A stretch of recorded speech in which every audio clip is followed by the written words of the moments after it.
वर्तमान की तप साधना भविष्य निर्माण के लिए। चांद्रायन कल्प को अंतर्मुखी रहने और अंतः क्षेत्र का पुनर्निर्माण करने के लिए उपलब्ध एक असाधारण सौभाग्य माना जाना चाहिए। ऐसा सौभाग्य जैसा कि माता के गर्भकाल में निवास करने का होता है। उन दिनों समाधिस्थ होकर गुफा सेवन जैसा सुअवसर मिलता है। एकांत एकाग्रता को बंदी गृह नहीं, भविष्य निर्धारण की योजना बनाने में बरती गई वैज्ञानिकों जैसी लक्ष्यभेदी तत्परता ही समझा जाना चाहिए। भवबंधनों की जकड़न भरे निरंतर जलाने वाले नरक का और उत्कृष्टता के उन्मुक्त आकाश का आनंद देने वाले स्वर्ग का दरवाज़ा बिल्कुल पास है। दोनों में से किसी में भी घुस पड़ने की मनुष्य में को पूरी छूट है। इस चुनाव में हर किसी को परिपूर्ण सुविधा है। प्रवेश के बाद तो परिस्थितियों का सामना करने की व्यवस्था रहेगी ही, पर स्वेच्छाचार में कहीं कोई व्यवधान अवरोध नहीं है तो उतना ही जितना कि प्रसव काल में बंधन तोड़ने और उन्मुक्त आकाश का आनंद लेने के लिए व्याकुल भ्रूण के सामने रहता है। चांद्रायन को प्रसव काल कहा जाए तो हर्ज नहीं, उसे अंधकार और प्रकाश का मध्यवर्ती प्रभात भी कह सकते हैं। जो ऐसा सोच सके उनके लिए चांद्रायन कल्प काल है। अन्यथा कुछ दिन के लिए जलवायु बदलने, नई परिस्थितियों में जाकर उब हटाने का कौतूहल ही उसे समझा जाएगा। प्राकृतिक चिकित्सा केंद्रों में भी उपवास की प्रायः ऐसी ही विधि व्यवस्था रहती है। वहाँ भी कितने ही लोग उपचार प्रयोजनों के लिए पहुँचते हैं। बहुत हुआ तो कुछ इस प्रकार की बात सोची जा सकती है, पाप का प्रायश्चित तो पुण्य का अवलंबन लेने से ही होता है। पर कई व्यक्ति छुटपुट कर्मकांडों से ही वह कार्य सस्ते मोल में संपन्न हो जाने की बात सोचते हैं। ऐसे लोगों के लिए चांद्रायन साधना कुछ मन बहलाव उत्पन्न कर सकती है, किंतु वास्तविक लाभ उन्हें ही मिलेगा जो इस वातावरण, तप साधना एवं परिवर्तन पर्व का लाभ उठाकर अंतः क्षेत्र में प्रवेश करेंगे। यही है वह क्षेत्र जिसमें प्रवेश करने और खोदने कुरेदने के उपरांत महामानवों को विभूतियाँ हस्तगत हुई। उपवास, अनुष्ठान, स्वाध्याय, सत्संग, विशिष्ट साधना, उपक्रम, दिनचर्या, अनुशासन आदि की निर्धारित विधि व्यवस्था का परिपालन करते हुए साधकों को अपना चिंतन इस केंद्र बिंदु पर नियोजित करना चाहिए कि अंतः क्षेत्र को परिष्कृत करने के लिए क्या सोचना चाहिए, क्या बदलना चाहिए और क्या कर गुजरने के लिए साहस जुटाना चाहिए। इस निर्धारण में निश्चय ही उपवास, अनुष्ठान एवं तप साधना के कारण बढ़ी हुई सात्विकता सही निर्णय तक पहुँचाने में बहुत कुछ सहायक सिद्ध हो सकती है।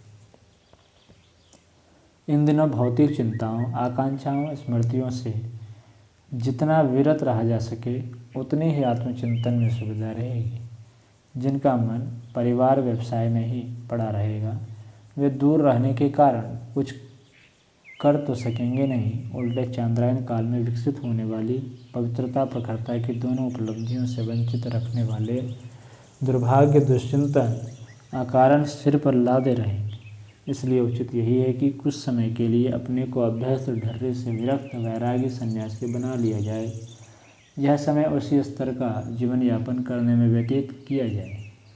चांद्रायन की सारी दिनचर्या एवं विधि व्यवस्था योगी तपस्वी स्तर की है, फिर उसके साथ उसी स्तर का मनोयोग भी क्यों न जोड़ा जाए। शरीर कहीं मन कहीं की विसंगति बनी रही तो उस लक्ष्य की उपलब्धि कैसे हो सकेगी जिसकी आशा अपेक्षा की गई है। भूखा रहकर भगवान से मनमर्जी पूरी करा लेने वाला ब्लैकमेलिंग तो करना हो तो चलता नहीं है।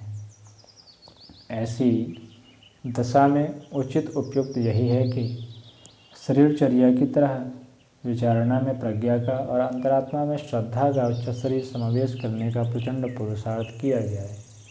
मन उच्चाटने वाली कुसंस्कारिता को तपस्वी जैसा मनोबल अपनाकर दबाया दबोचा जाए। जीवन का कल्प वृक्ष उसका दूरदर्शितापूर्ण सदुपयोग, परिवर्तनों का निर्धारणों के क्रियान्वयनों को संकल्प पूर्वक अपनाए रहने का साहस, अवरोधों की संभावना और उनके निराकरण, परिवर्तन के फलस्वरूप विनिर्मित होने वाला उज्ज्वल भविष्य, यही हैं वे विषय जिन पर उलट पलट कर चिंतन प्रक्रिया को इन दिनों नियोजित रखा जाना चाहिए। यह प्रयास विशुद्ध ध्यान धारणा है। एकाग्रता तो एक छोटा मानसिक व्यायाम भर है। वास्तविक ध्यान धारणा निर्धारित विषय पर वैज्ञानिकों की तरह तन्मय हो जाने को कहते हैं। तन्मयता अर्थात रुचिपूर्वक अभिष्ट प्रसंग पर समूचा मनोयोग केंद्रीभूत रखे रहना, उसी क्षेत्र की अगणित समस्याओं को समझने समाधान करने में अत्यधिक व्यस्त रहना, ध्यान का तत्व दर्शन यही है। चांद्रायण साधक आत्मसमीक्षा, आत्मसुधार, आत्मनिर्माण और आत्मविकास के चतुर्विध उत्कर्ष प्रसंगों में निरत रहें तो समझना चाहिए कि वे योगी तपस्वियों के लिए नितांत आवश्यक ध्यान धारणा का लाभ भी ले रहे हैं। भावी जीवन की रूपरेखा इन्हीं दिनों बना लेनी चाहिए। साधना काल की छिटपुट समस्याओं का समाधान तो सूत्र संचालकों के परामर्श सहयोग से सहज ही पूरा होता रह सकता है। आहार विहार संबंधी कोई असुविधा हो तो उसका हल निकलने में अनावश्यक संकोच के अतिरिक्त और कोई बाधा नहीं है। उसका अधिक महत्व भी नहीं है। महत्व इस बात का है कि भविष्य निर्धारण क्या हुआ, उसकी रूपरेखा क्या बनी,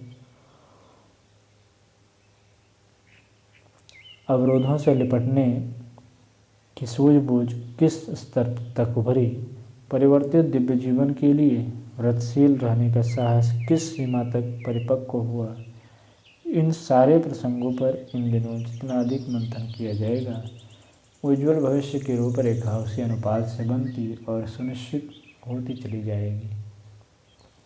प्रमुख प्रश्न एक ही है, जीवन संपदा की समस्त पूंजी लोभ, मोह और दर्प के त्रिविध असुरों के कब्जे में पड़ी रहने दी जाए या उनसे कुछ बचाकर आत्मकल्याण एवं ईश्वर की आशा पूरी करने में भी लगाने का मार्ग निकाला जाए। यदि निकृष्टता ही जीवन का अविच्छिन्न अंग बन गई हो तो तब तो बात दूसरी है। अन्यथा सोचना यह पड़ेगा कि समय, श्रम, चिंतन, प्रतिभा, संपदा जैसे ईश्वर प्रदत्त अनुदानों का सीमित अंश ही परिवार निर्वाह के लिए खर्च किया जाए। अनिवार्य की पूर्ति ही दृष्टि में रहे तो उपयुक्त संपदाओं में से प्रत्येक को उत्साहवर्धक मात्रा में बचाया जा सकता है। इस बचत को उच्चस्तरीय प्रयोजनों में लगाने पर ही ईश्वर के खेत में पुण्य परमार्थ बोने और उनसे हीरे मोतियों की फसल उगाने का अवसर मिल सकता है। अनुपयुक्त में कटौती और उपयुक्त के लिए श्रद्धांजलि का एक ही उपक्रम है जिसे अपनाकर महानता की दिशा में बढ़ सकना किसी के लिए संभव हुआ है। पूजा पाठ से देवताओं को रिझाने और उनकी टोपी चप्पल उतार लेने का जाल बुनते रहने वाले दिग्भ्रांतों की पंक्ति में चांद्रायण के विवेकवान साधकों में से किसी को भी नहीं बैठना है। कटौती की बचत ही प्रभु समर्पण के काम आती है। इसी से तप और योग का प्रयोजन पूर्ण होता है। आत्मिक प्रगति संभव होती है। अपनी समग्र संपदाओं का विभाजन नियोजन करना ही आत्मा और परमात्मा की प्राप्ति का एकमात्र उपाय है। अध्यात्म के नाम पर प्रचलित छिटपुट कर्मकांडों को हमें आकाश पाताल जैसा महत्व नहीं देना चाहिए। वे जीवन लक्ष्य को प्राप्त करने वाले विवेकशीलता एवं साहसिकता उत्पन्न करने वाले नगण्य से व्यायाम निर्देशन मात्र हैं। उन्हीं को जो साधना मान बैठेंगे वे किसी दिन तिल का ताड़ मान बैठने वाले अपने भूल का निश्चय ही पश्चाताप करेंगे। पहला उपासना परमात्मा की अर्थात आदर्शों के लिए आत्मसमर्पण की श्रद्धा भावना। दूसरा साधना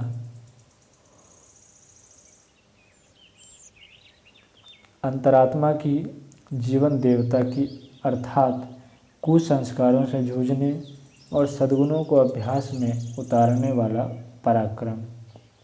तीसरा आराधना विश्वात्मा की सत्प्रवृत्ति संवर्धन के लिए किया बरता गया संयम और उदार अनुदान। यही है संक्षेप में आत्मिक प्रगति की त्रिवेणी, जिसमें अवगाहन करने वाले सत्यम शिवम सुंदरम की पग पग पर अनुभूति करते हैं। यह सब किस प्रकार बन पड़े, इसका निर्णय महाप्रज्ञा के सहारे ही हो सकता है। अभ्यास संकीर्णता तो इसमें कितने ही छद्म रचने और व्यवधान उत्पन्न करने में ही निरत रहती है। जीवन साधना मध्यवर्ती मेरुदंड है, उसी के साथ उपासना आराधना जुड़ी हुई है। पापों का प्रायश्चित मात्र उपवास भर से नहीं होता, परिशोधन के लिए जीवन साधना और क्षतिपूर्ति के लिए उदार पारमार्थिकता का प्रमाण परिचय देना पड़ता है। इस तथ्य को पूरी तरह ध्यान में रखे रहना चाहिए। चांद्रायन पूर्ण करके घर वापस पहुंचने पर हर साधक को इस रूप में बदलकर जाना है कि वहां पहुंचते ही संपर्क क्षेत्र के हर व्यक्ति को यह अनुभव विश्वास होने लगे कि जिस कल्प प्रयोजन के लिए गए थे उसे वस्तुतः उपलब्ध करके वापस लौटा गया है। जल्दी सोना, जल्दी उठना, सूर्योदय से पूर्व नित्य कर्म से निवृत्त होना, दिनचर्या बनाकर काम करना, हाथ में आए काम को प्रतिष्ठा का प्रश्न बनाकर परिपूर्ण मनोयोग के साथ पूरा करना, आलस्य प्रमाद को तनिक भी आश्रय न देना, स्वभाव में सज्जनता का अधिकाधिक समावेश, अपनी नम्रता और दूसरे का सम्मान प्रकट करने वाले मधुर संभाषण, शिष्टाचार, समय एवं धन का एक अंश, छोटा अंश भी व्यर्थ न गंवाना, कुसंग से बचना, स्वाध्याय को दिनचर्या का आवश्यक अंग बनाना, दैनिक उपासना में वृत्तिशील रहना, आहार में सात्विकता रखना, सादगी अपनाना, अस्वच्छता और अव्यवस्था को बदलने में तनिक भी ढील न होने देना, मिल बांटकर खाना, हंसते हंसाते जीना, अपने प्रति कठोर और दूसरों के प्रति उदार रहना, सहायता करने और उदारता बरतने में संतोष अनुभव करना,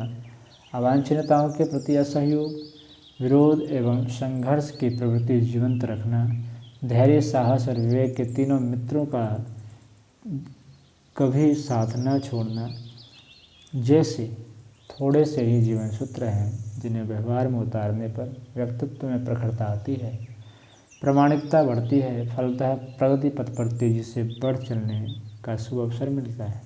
सफलताएं, सहायताएं एक के बाद एक अनायास खिंचती चली आती है। व्यवहारिकता नगद धर्म है जिसका प्रतिफल हाथों हाथ मिलता है। जीवन साधना को ही व्यवहारिक योगाभ्यास एवं तपश्चर्या माना गया है। इसका महात्म्य आकाश पाताल की काल्पनिक उड़ानों की तुलना में कहीं अधिक है। इस मार्ग पर चलते हुए परिष्कृत दृष्टिकोण पर आश्रित स्वर्ग एवं व्यापक आत्मीयता की उपलब्धि, जीवन मुक्ति का आनंद हर घड़ी मिलता है। महामानवों में से प्रत्येक को जीवन साधना तो अनिवार्यतः करनी पड़ी है। इससे बच निकलने का और कोई शॉर्टकट है नहीं। आत्मकल्याण के लिए जीवन साधना और विश्व कल्याण के लिए परमार्थ की आराधना, इन दोनों के मिश्रण से उस सच्ची भक्ति भावना का उदय अनुभव होता है जिसके द्वारा आत्मदर्शन और ईश्वर दर्शन के दोनों ही प्रयोजन सधते हैं। परमार्थ बातों के बतासे बनाने से नहीं सधता, उसके लिए समयदान अंशदान का एक महत्वपूर्ण भाग निकालना ही होता है। संचय का विभाजन करते समय उत्तराधिकारियों को ही नहीं, लोक मंगल को भी परिवार का एक सदस्य माना जाए और जिस तरह परिजनों का खर्च उठाना पड़ता है उसी प्रकार परमार्थ को भी एक सदस्य मानकर उसके लिए भी उतना ही दुलार अनुदान दिया जाए जितना कि परिजनों के लिए दिया जाता है। चांद्रायन काल में भावी रीति ऐसे ही बनाकर लौटना चाहिए जिससे उपासना, साधना एवं आराधना की सुगंधित शोभा सुषमा के सहारे उल्लसित रहने और प्रमुदित करने की प्रक्रिया सहज ही सधती रहे।